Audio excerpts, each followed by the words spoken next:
Hindi ito yung normal days na pagpasok ni ate sa school, kaya kung makikita nyo, inaayusan ko siya. At nilalagyan ng onting palamuti sa face para naman mas may buhay yung aura niya later. Kasi nga today ang pictorial ni ate Min for recognition, kaya naman sasamahan ko muna siya for today at later na yung mga client natin dyan. Makwento ko lang sa inyo nung nakaraan, sabi nga netong anak kong panganay, "Mama, paano kung wala akong award?" Ang sagot ko, "Okay lang anak kahit wala, basta pasado lahat. Walang sapilitan to, kung ano lang ang kaya, yun lang, ganun." At alam nyo ba, itong anak kong panganay, napaka-nonchalant neto. Kung saan mo iwan, dun mo din babalikan. At never akong nakaranas dito sa panganay ko na dabugan, kasi tingin ko palang takot na yan sila. Masasabi ko talagang mabait na bata siya, hindi lang dahil anak ko siya. Literal na mabait talaga, may pagka-sensitive nga lang kapag nasisigawan, medyo naluluha-luha siya, ganun. Syempre, magulang ka, may time na kapag naiinis ka, masisigawan mo talaga at normal yun. Ang hindi normal is yung bulyawan mo araw-araw hanggang sa matulig na yung bata tapos patayin mo sa bugbog.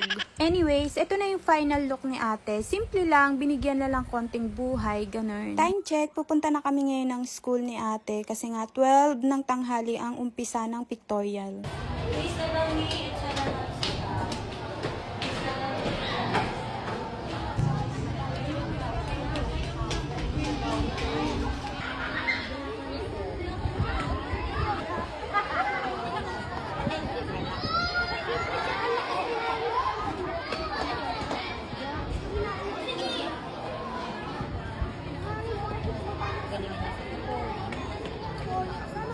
At ganun nga lang po kabilis natapos ang pictorial ng mga bata. And ang masasabi ko po sa mga teachers ni Min ay salamat po.